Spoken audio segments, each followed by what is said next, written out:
Time.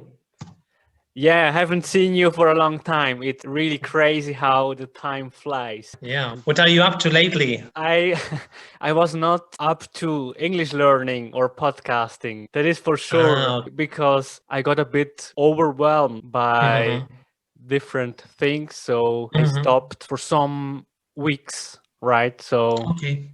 So that's why I am really glad that you asked me to make the interview so that I can continue with my journey and also with That's my good. fluent podcast. Well, you have to say thanks to Yulia because she saw your podcast and we were having the celebration, the anniversary celebration and meeting. And she asked there, why don't you, you talked to Daniel, and you mentioned that you would have an interview in 6 months and it's now 9 months. So you should have one. I say, okay, that's a good idea. Yeah, yeah.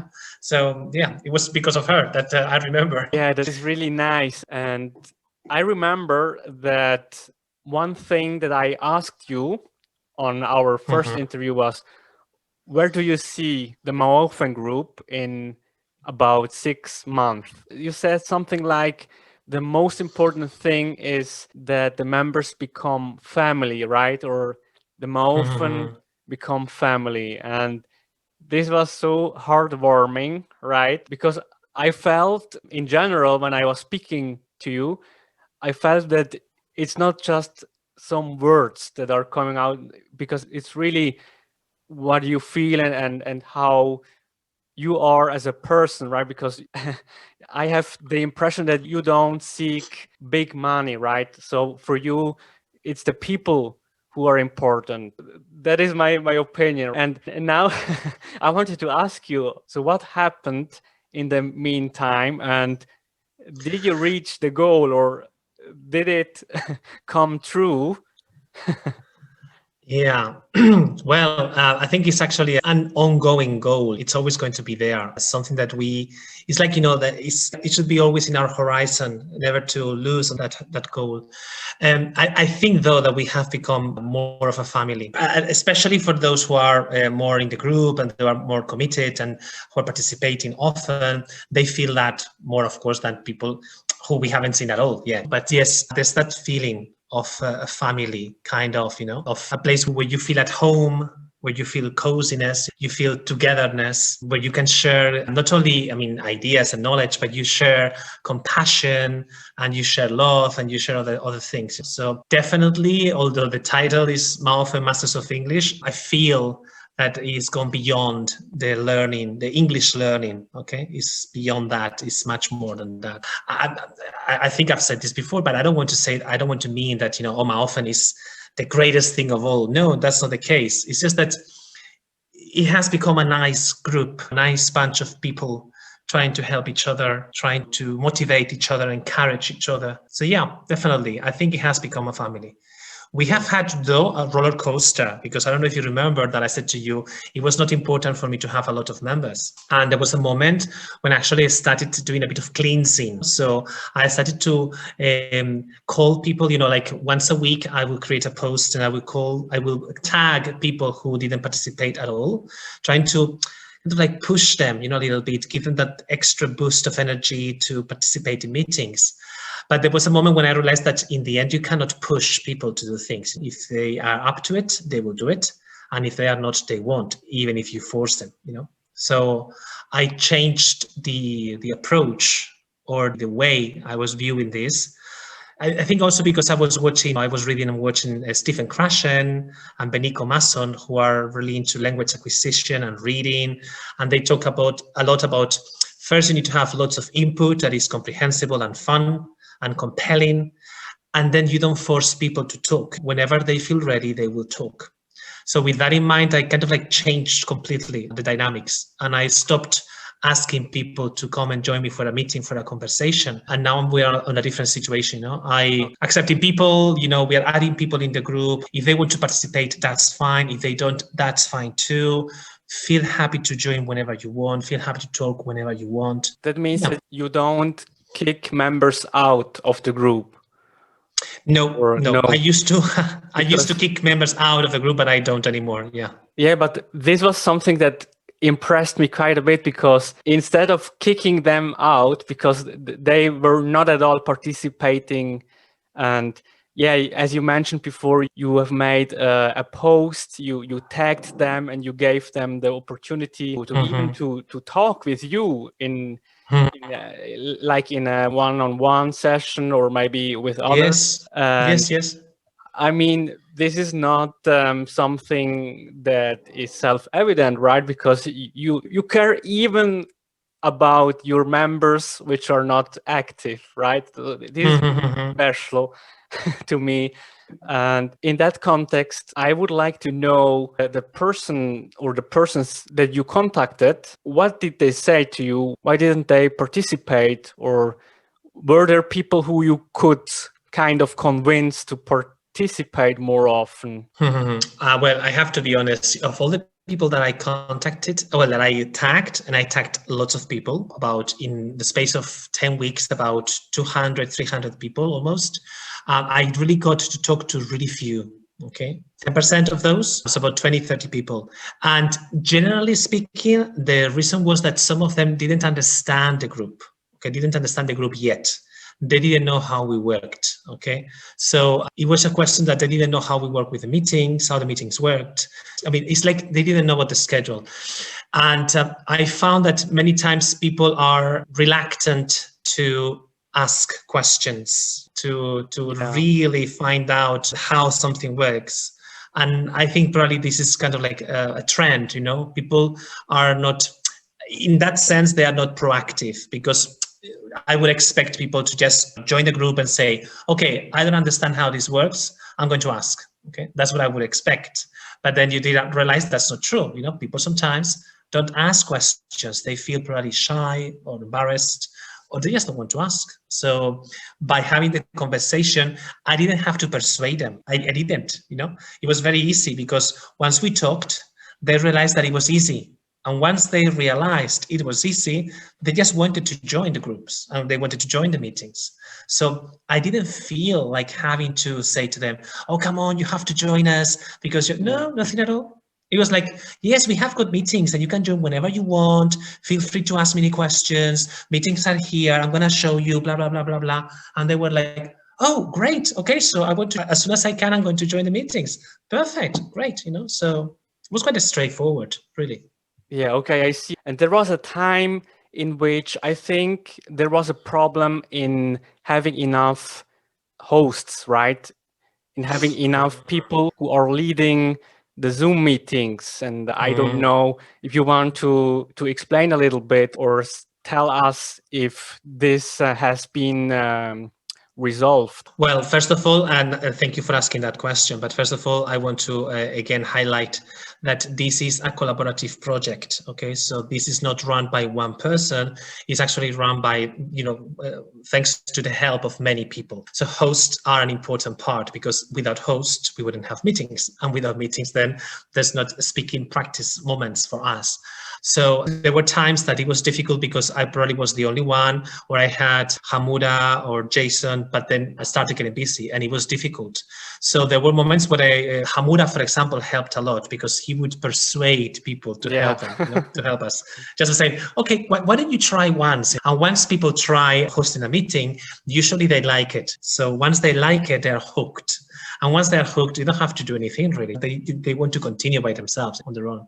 So there was a moment when it seemed to be hard, and it took a few weeks, probably a couple of months. But after that, it's been really great, and I'm really happy because sometimes I don't even have to ask someone to become a host. Okay, they just send me a message and tell me, hey Gabriel, I was thinking, could I be a host? And I'm like, oh yeah, that's great. I love that kind of self-offering without being asked, being proactive. I think it's great. And it kind of like comes to show the importance of what the group is about, which is helping each other, sharing some of your time to help others learn, or to help them have opportunities to practice, So like what you do with your podcast, an opportunity where you share your experience, where you share your learnings, your conversations with other people, and that helps other people. And that's, I think, it's kind of like great, and it's the greatest part of all this. I totally agree with you. And I think that these hosts also can grow a lot. So they can learn a lot. And it would be definitely also really interesting to speak with some of the hosts and ask them how they could change over the time because of having led all these events, because I think this is also huge from a learner's perspective to learn Definitely. also. I think you could actually do a round, or just do one of your episodes just on interview hosts, because I think that I cannot talk for them, but I have talked to them about this, and there are great experiences here. Great experiences of growth and Yeah. learning. So yeah, definitely. We have got actually just a specific group for hosts. So I can drop there a message and tell them that you're interested in interviewing some of them. And I'm sure that some of them will be happy to share some time with you and talk about the experience, definitely. Okay, great. Thank you very much, Gabriel. I Oh, you're will. welcome. Yeah, I noticed there are 515 members right now. And back in the day when I interviewed in October 2020, there was about 150 members. So, Really? Oh, wow. yeah, I didn't know that. because I didn't know about the figures, about the quantity. We actually reached 500 in the past, but you remember that I did this cleansing period. So I think we were at 500 and I removed people and we got down to 200 again, So now we are going up again. Yeah. And in fact, the last few weeks, we have grown a lot.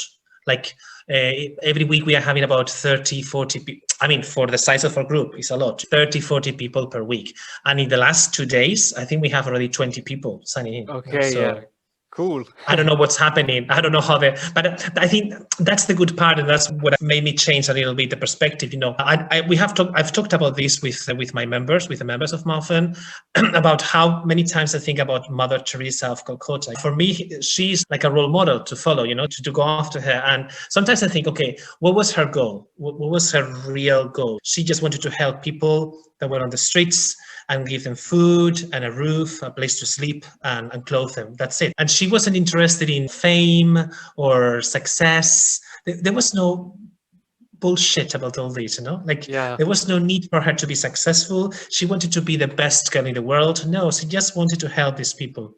And that makes me think a lot about the way I'm handling the group, or the way I'm working with the group. And I think, like, what should be my aim? What should be my goal? And sometimes I'm thinking about how to make people engage more in the group, and how make people participate more in the group.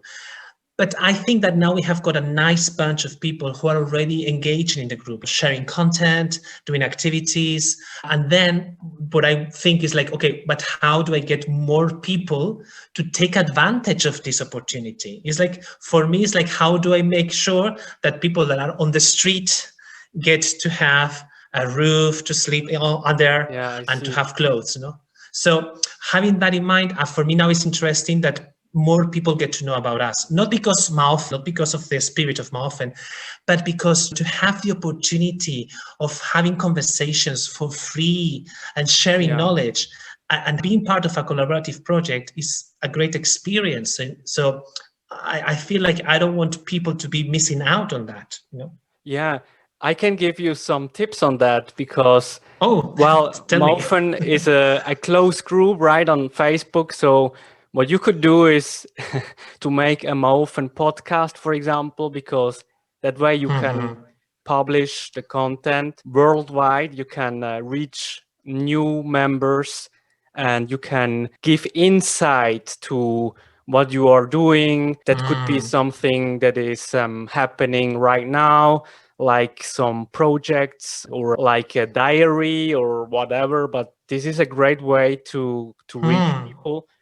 Or of course, if you had a website, maofen.com, for example, so you could reach way more people and get into the boat, right?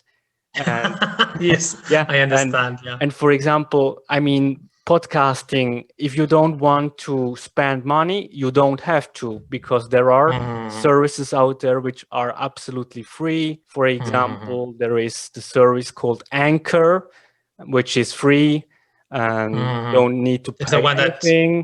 It's And the one that Christian uses, doesn't he? I'm not quite sure. Could be, yeah, because it is very well known, that service. Yeah. Yeah, and Well, another thing I wanted to ask you, I mean, I don't know if it's a delicate question, right? But I'm because Tell me. I mean, there are more than 500 members. So does it occur sometimes that one of the members wants to have a one-to-one session with you, like an English lesson? With me Yeah. personally, Yes. it's happened to me, yeah, especially with some of the first members. Like they want to have sessions with me because they feel they're going to learn more from me. I've got a couple of them, and I was for a while. I was having sessions with them, but in the end I had to stop because I was busy with other things and I couldn't do that, and also because I want them to be more independent. So I noticed that once they start having sessions with me, kind of they got comfortable, with I've got a session with Gabriel. So many times, not in all cases, but in some cases, they wouldn't do their tasks during the week. Like I would tell them, okay, you have to make sure you check this website and you look at this, try to work a little bit on that, and I'll see you next week. And when I saw them the week after, they hadn't done anything. So Okay. it was like, come on, I mean, the session that we are having is useless, unless you do something else with that, and yeah, I think that sometimes I don't know if it depends on the country or in the way you have been taught. I'm not sure about that, but I sense that some people have really ingrained in their psyche, in their mindset, that the teacher, if I have got a good teacher, I have got someone that I think is great or is good, I'm going to learn loads. And I'm not so sure about that, I mean, you can get motivated, you can get encouraged, you can get a boost of energy, that's true, but learn a lot or acquire a lot, yeah, I'm not so sure.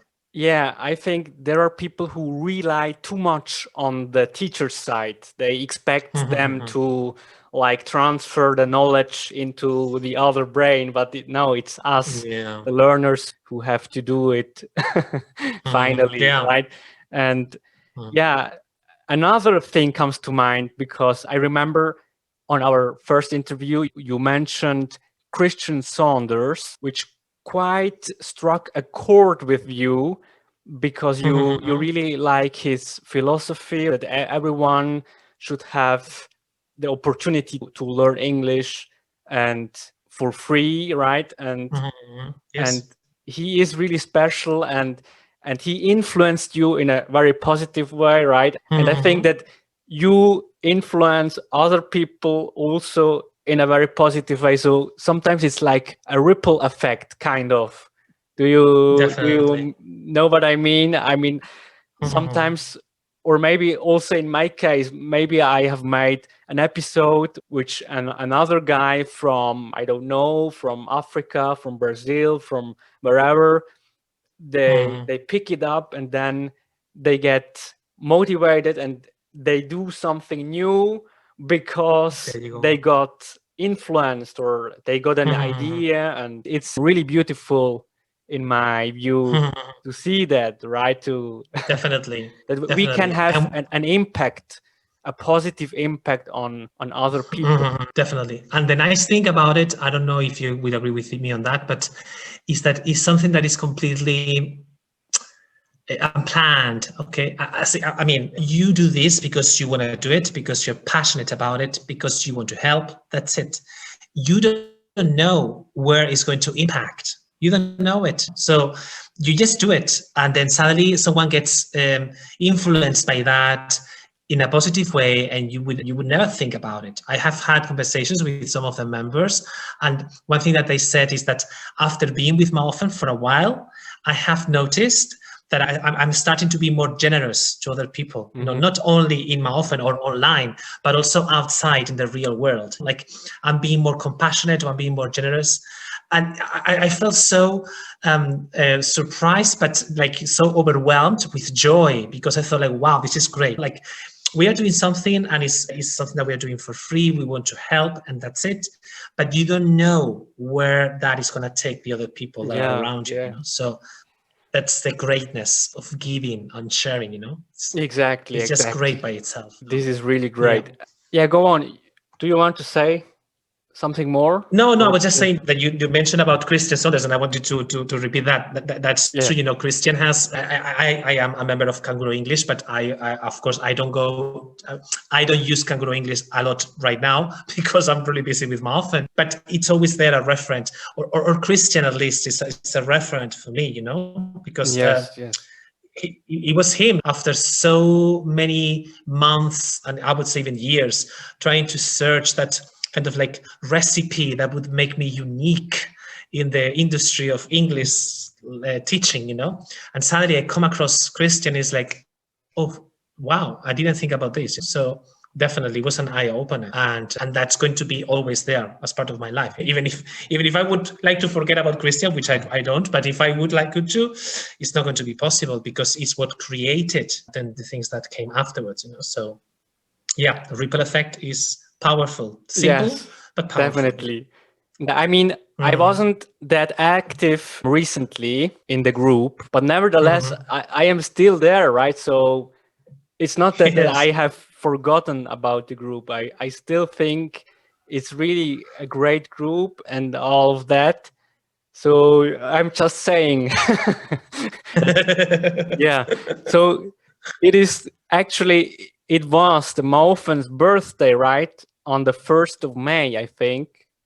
Yes. It was the best. I mean, to be truly honest, it's not the real birthday of MAOFEN as MAOFEN, but it is the birthday of the group that started. At that moment, we didn't have a name. It was just a group that Jason Machado started because he created a post in Kangaroo English asking people if they wanted to join him for a chat.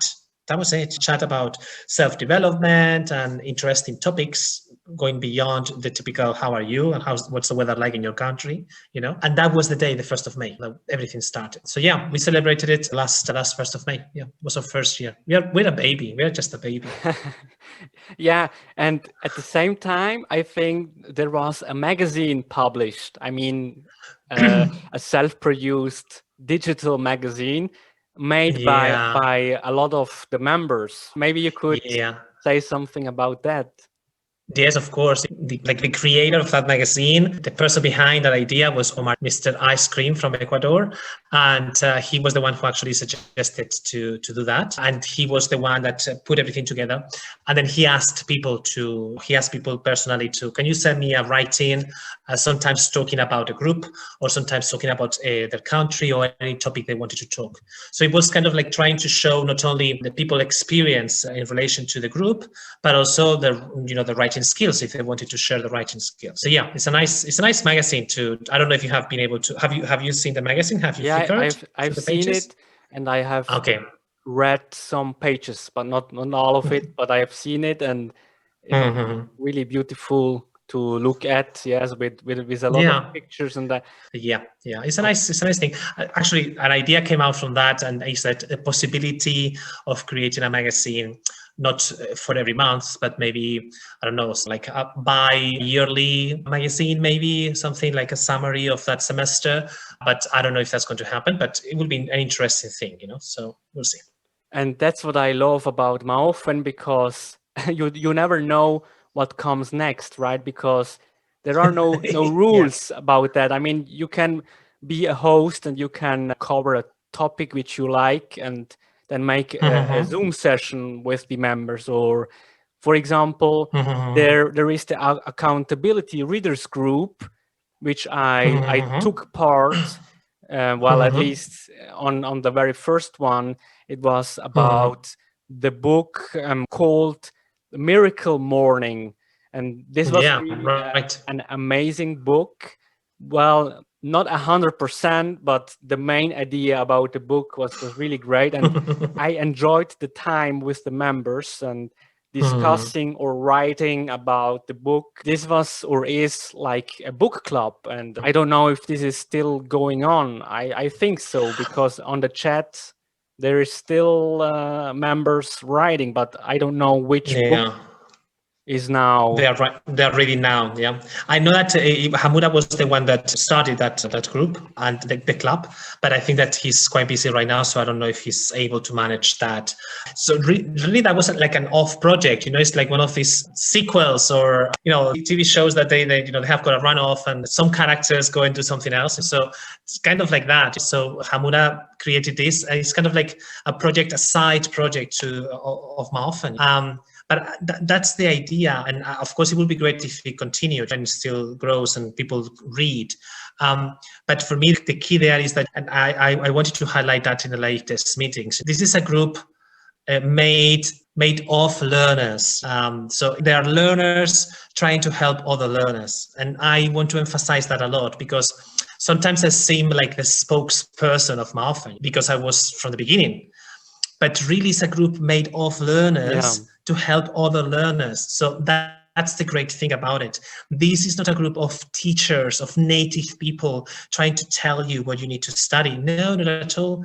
It's just learners that they like a topic, that they want to share something they have learned or something they have found out, and they share it. That's it, helping each other. So I don't know what can be more collaborative than that. If you know anything better, tell me, but I think it's great. And for me, that was the important thing, that never this should be about a person being the one who takes the lead, who suggests projects. I don't know if you know about that now, but right now we have got several activities that are happening in the group. I suppose that you have seen some of those. We have got the 50 word.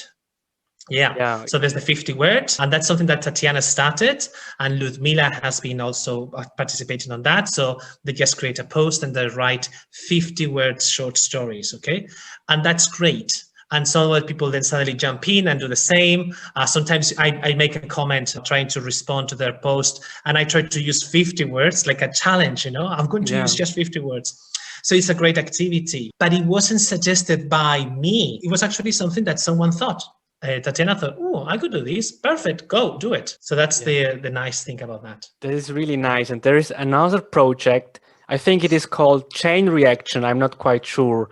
It's about Chain Reaction, interviewing other members. Maybe you could say something about that. Yeah, because of the anniversary, teacher, she thought about interviewing the hosts. So she interviewed some of the hosts, and she had one-on-one interviews. And she posted those before the anniversary, okay, the days before that. And then talking, we thought like, oh, I would be interested to continue that with members, not only with hosts, but also with members to talk about their experience in MAOFEN, what they like, or whatever, any other ideas. And she started that with Millie, with Mika Castillo.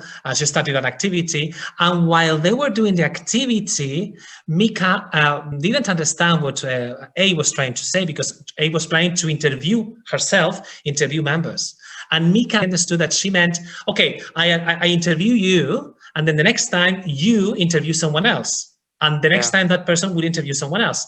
And A was listening to her, and she thought, you didn't understand me, but that's a great idea. I like that.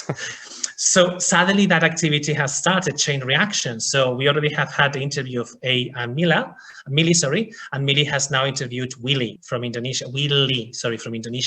So yeah, that's a very interesting activity. So basically, that's what it says, a chain reaction. Yeah. So one person interviews one, this one interviews the next one. So I think it can be a very interesting activity to develop that kind of proactiveness that we want to see in the group, Let me know if you need someone who can edit when everything is done, all the interviews. Maybe it would be nice to have like a summary to mix it together, all the interviews done, like one episode about the idea of chain reaction. So I would love to do that under the flag of myfluentpodcast, maybe. Great. And yes. Like make a summary, because it's something which I really love to listen to other learners, and then to edit and mix it together. Yeah. But let me know if you are interested. So, but that's the idea, and that's what I like that you're suggesting that now. Collaboration, So for example, my Fluent podcast, working together with MAOFEN. We also, Frank Carrizzo with his What You Say in English. He's great. Which is a great a great podcast too, and he has interviewed many of the members of the group. And then, of course, he has got his own podcast, and then he shares the content with us. I think that kind of synergy of exchanging experiences and whatever we do, that's what make the learning process a great experience. And I'm not talking again about a group. I'm not talking about MAOFEN or even about my Fluent podcast or what you say in English. It's just that, that kind of like a spiritual connection. Yes. Because for me, it's kind of almost a spiritual, like all of us are with the same aim, sharing our learnings, helping others. And that for me is what really makes this work, Yeah, So, absolutely. As long as we have that, we don't have to worry too much about it, really. So yeah, that's good. And about the Zoom meetings, I have jotted down some topics which went on recently, just to show the listeners about the different topics. For example, good. There was online learning versus classroom learning. There was figures of speech and overview. There was collocations. There was another one, speaking skills in general. There was the topic self-awareness. There was the topic cultural stereotypes. And to me, this is just now a collection or that I came across, but there were many other topics. And what I love is, yes, they are all different, right? And you have some topics about learning English, but you also have these topics about self-awareness or recent topics which are going on. So this is really great. So you can learn, you can grow as a person also by discussing great topics. So this is really a big thing. Yeah, the thing is that, as we were saying, the fact that you have got several hosts and each one being individuals, they have got different interests, different goals, different ideas, different passions, and that reflects on the meetings. So some people will put more of an emphasis on vocabulary. We have got meetings about connectors, and they do a series of meetings on connectors. I myself am interested in language acquisition. So many of my meetings go about acquiring and being independent learners. So I talk about, we talk about reading, and we work on storytelling, so. But that's the great thing, and that's one thing I love to say to my host or to our host, it's like, do whatever you want, prepare the activities that you want, do it the way you want. It's up to you. You are the host, you decide, you take the lead, and that creates a myriad of possibilities, like so many different options and so many different topics. So on a regular week, we have got about 21 meetings, more or less, okay? So that's on average 3 meetings per day. But that means that you have got such a range and a variety of topics to choose from. So even if you don't like the topic that is going to happen today, for example, which is quite unlikely, but if it happens, then you don't worry, because that next day there's going to be something that will be of your interest, So that's what I like. And then I think that, people don't worry too much about topics, they like the topics that are being presented, but they don't worry too much about topics, because they know that the conversations that are going to take place usually are going to be very interesting conversations, So that's and then, you come often to meetings, and then you start getting to know people around, in a meeting, and you start building up the family. And one thing that I've noticed is that, sometimes many people, they don't have time to come to meetings, or they don't have good connection or whatever. But it's true that being in the meetings to start with is what then helps you to create partnerships. You start building relationships, and then it is easier for you to have one-on-one or one-to-one conversations, because you make a friend, and then you say to that friend, oh, let's meet some time to have a conversation, you and I, okay? And That happens because you start knowing people. Sometimes we are under the impression that we have to meet someone, it's like, I need someone to practice my speaking skills, and you want to find a partner. But to find a single partner, sometimes it's difficult, because first of all, you need to talk a little bit, you need to know each other, you need to be both on the same page, you need to be interested, and that takes a while. By being in these kind of meetings, in these group meetings, you get to do that while you are talking. Yeah. So you're already practicing, but you're already getting to know people. And then it's easier for you to say, oh, wow, I love, when I talk to Daniel, I love the conversations that I have. So I'm going to ask him if he's willing to have maybe one conversation once a week, and we talk about any topic, or we talk about these topics, okay? It is easier once you have met the people, but before it's a bit hard, isn't it? Yeah, I agree, totally. Yeah. So yeah, those are meetings, a variety of them. And just for those who are listening and who don't know MAOFEN or who haven't joined us, I always say this to people in the group, but it's not necessary that you start talking on the first day. You can come to our meetings, you can listen, you can just be a silent listener. It doesn't matter if you don't feel up to the task of talking. I don't want you to feel forced to talk. Okay, I want you to feel that you enjoy what you're listening to, and whenever you feel ready to talk, just do it. That's it. No pressure.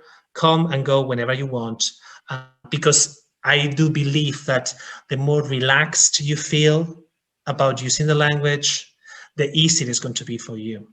If you are stressed, if you're coming to the meeting and you're thinking, oh, I have to talk, you're going to stress out so much that you're not going to be able to understand anything of what is being said, and you're not going to be able to talk.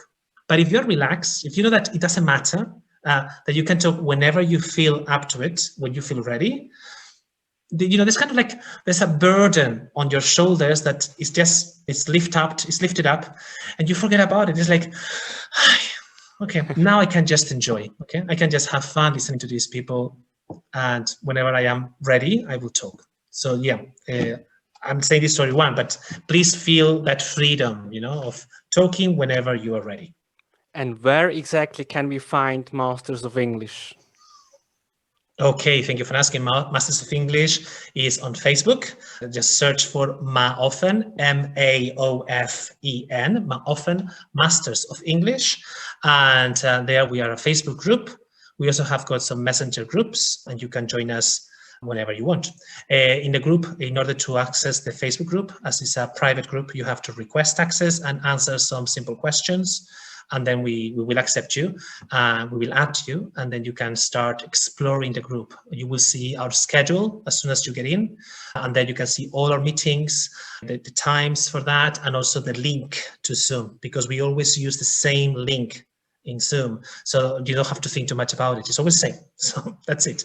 You don't have to be asking, oh, where should I go? That's it. Always the same place. So. And yeah, basically that's what you need to do if you want to join us. And I would say just give us a try, okay? If you are not sure if we could be the right group for you, that's okay. Just give us a try, see if you like it. If you don't, it doesn't matter, But you should feel proud because at least you have tried, you have tried with us. If it doesn't work, that's okay. Let's go for another one, okay? But it's good that you look for groups and find something that it's useful to your needs. The only thing I can say to you all is that here, the aim is not only to offer you English learning experiences, it's also we're trying to offer you living experiences, okay? We are trying to offer you the opportunity to feel the joy. Okay, feel the joy of learning, feel the joy of sharing, feel the joy of being a human being, basically. And I also highly recommend this Facebook group, Masters of English. It's really a great experience. Yeah. And thank you. Gabriel, thank you very much. And now it's not finished here, because I have some more questions about your language journey. Because the last time I remember you mentioned that you wanted to learn Filipino, right? Yeah, that's true. That's true. So what happened with that project? what happened with that project? The project went astray very quickly because I Okay. started, but I wasn't really constant. But then, I started to think about, I wanted to continue with another language, and I have started several languages, but haven't progressed. And one of them was Arabic. So I thought maybe it's the time for me to retake Arabic, and take advantage of it. So that's what I am now. I started not too long ago, a month ago, mostly.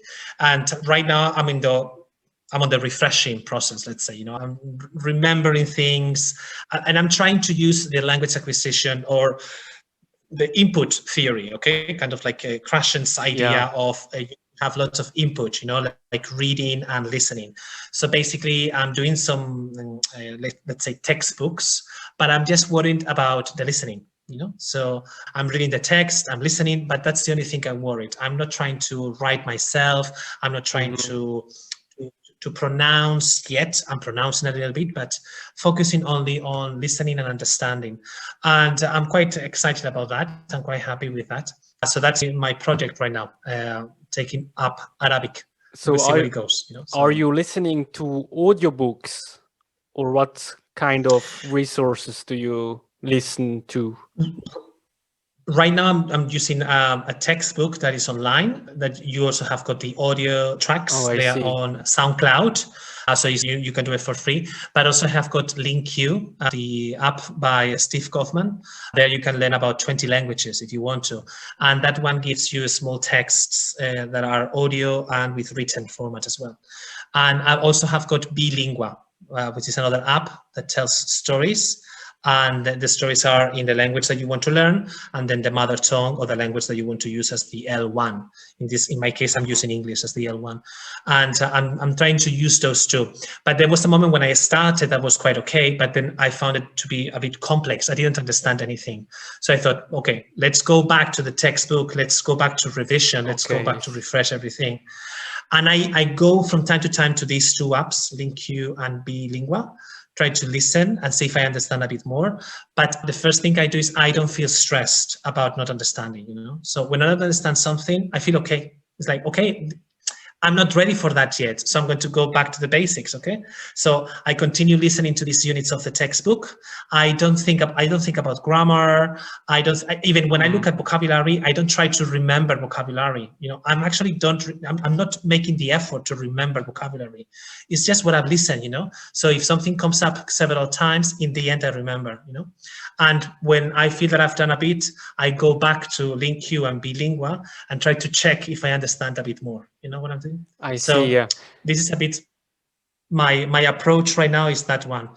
Just listening, reading, and enjoy it, basically. I'm trying to enjoy it. And I'm really enjoying it. Right now, when I sit down for my Arabic session, I usually do 30 minutes in the mornings. I'm really excited about it. Yeah, cool. And then at the weekends, I get probably an hour, sometimes an hour extra in the afternoon, and I try to do that too. And yeah, it's kind of like a nice boost. I feel pumped up when I finish. So that's good. Is there a specific goal in mind, or is there a reason why exactly Arabic, or is it just for fun, just because you love the language? It is for fun. It is for fun. But usually I've always been drawn to, I'm going to say exotic, but please understand, I don't say that Arabic is exotic. It's exotic for us as people who live in Europe, But I always liked languages that are not written like the Latin languages. So I was really passionate about Greek. When I studied at school ancient Greek, I loved it because, writing something different was great. And Arabic is not only different, but also it's the other way around, It's, you have to do it from right to left. So I love that, I love that feeling of writing in a different way. I think that my brain sparks up. It's completely ignited when I am using Arabic, So I really enjoy it when I'm doing it. And I find that it's also a language that is really artistic.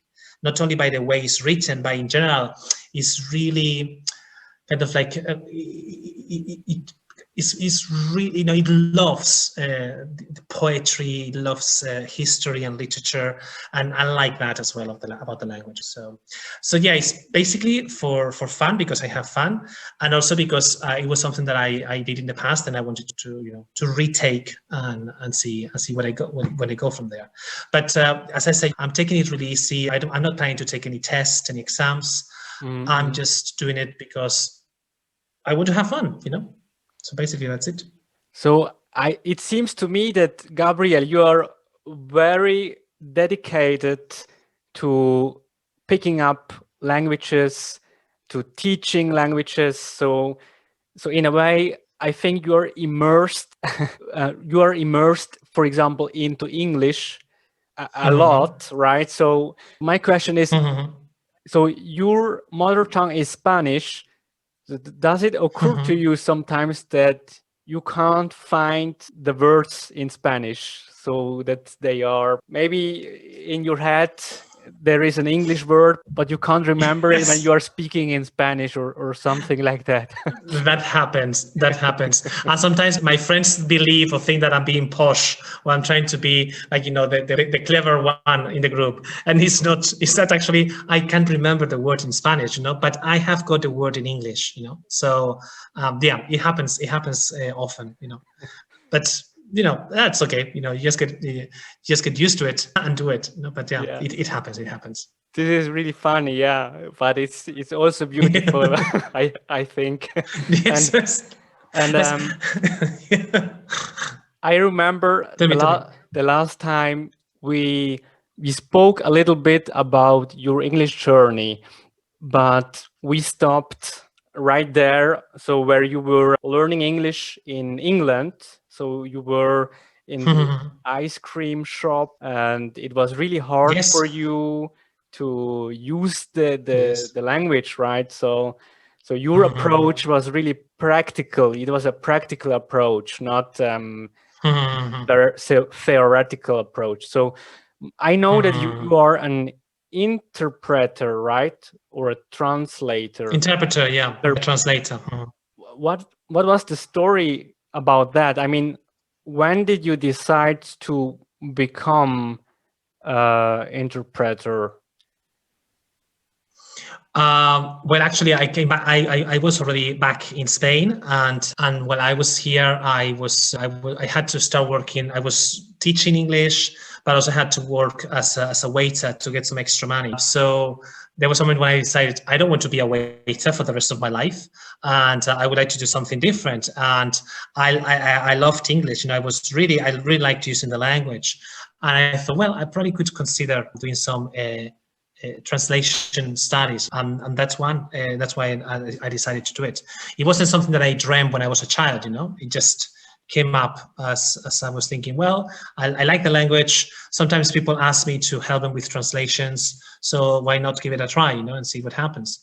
And I didn't have to study a whole degree because I already had studied one degree, Latin and Greek. So I only had to do the last 2-year course. So it was short. Probably that also helped me to take the decision. Otherwise, it would have been difficult. And yeah, basically that's part of what I do. That I teach. Well, I teach. I would say that I coach more nowadays, but I also do translations. I'm more into there are many sectors. You could do literature or more technical. I'm more into the fashion industry. I'm doing more manuals and fashion magazines, more like internal, for shops, for the staff. But that's the main work I do, and also I work with universities, reviewing their articles, and translating their articles into English, because sometimes they need to present the article to a magazine or to a journal somewhere, and I do those translations too. So that's what I pretty much do right now. Okay, and when you were in university, so was it a difficult period? I mean, were the classes difficult to follow, or was it for you an easy task to pass these years of studying interpretation? Well, at that time I was about 27, 28, so I was a grown up. I wasn't just a, brand new baby going out to university. So I didn't recall them to be difficult, extremely difficult. Some subjects were more, probably because they were more theoretical. We had linguistics, and some of the subjects in some aspects, they were quite theoretical. And for me, they were a bit more difficult to, not so much to understand, but difficult to explain. That's one of the things that I found, that I could understand it, but when I had to explain it, it was more difficult for me. But generally speaking, it is not a difficult degree.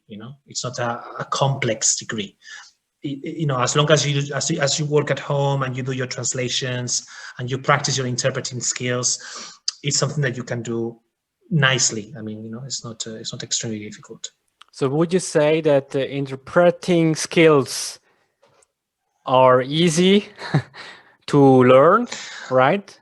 Well, no, not really. In fact, I don't do much interpreting. I do sometimes, but I don't do often, and it is difficult, because your brain, it's not like when you're talking, that when you're talking, sometimes you can think in Spanish or in my language, in one, and in English. And if I'm with friends, I have to do a close translation. That will be more like I'm mediating, just trying to explain something to in a different language. But when you are interpreting, that sometimes you can do it consecutively or right there as it's happening. Sometimes it's hard because your brain has to be thinking on both languages at the same time. So you are listening to something and immediately transferring that knowledge. So I imagine it is tough. That it must be a pain in the neck. Really difficult. Yes. Yeah, it is hard. When I have done some interpreting sessions, at the end I'm exhausted.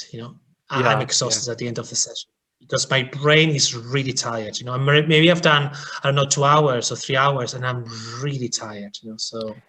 And what is your take on these new AI translation services? For example, there is a service called DeepL, but actually it's similar like the Google Translation app. So, I mean, what is your take on that? In more years, the profession of translating and interpreter, is there still use of it, or will the AI program kind of eliminate the branch? I don't know if I am saying that correctly. Yes, I understand.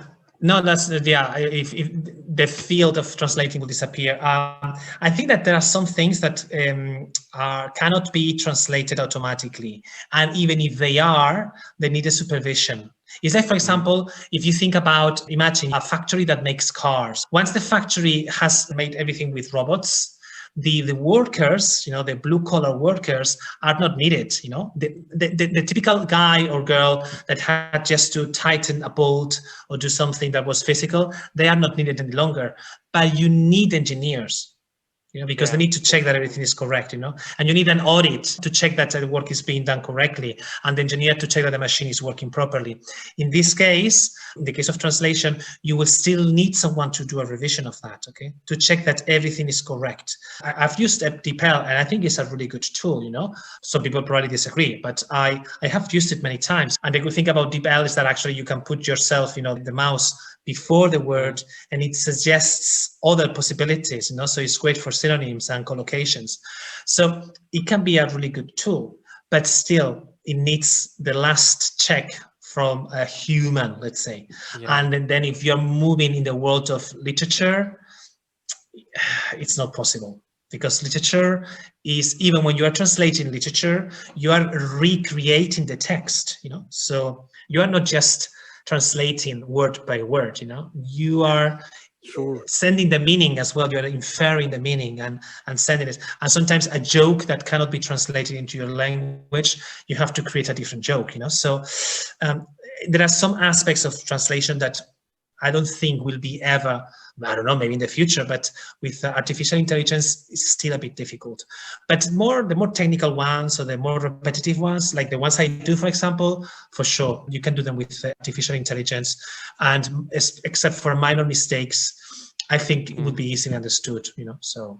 Okay, thank you for your So we'll see. opinion about that. I think that is a really interesting field or topic, right? Mm-hmm. About Mm-hmm. AI Mm-hmm.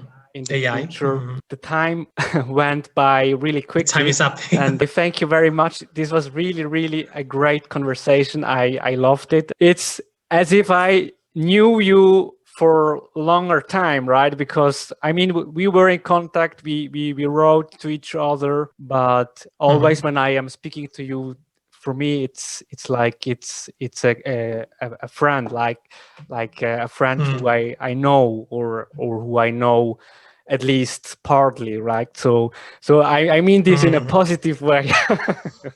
But Thank you, thank you. I'm I think having a hard time to explain myself in English. So no, you're doing perfectly. No, but I think that the feeling is mutual. Yeah, definitely. So it's great to talk to you. And as you said, the time flies when I'm talking to you. So thank you very much from the bottom of my heart for taking the time to do this interview. I loved participating. thank you so much, Gabriel. I see you around or see you soon. I hope so. Yeah, I hope so too. You take care, okay? And stay safe and healthy. Bye, Gabriel. Bye bye, Danny. Take care. Bye bye.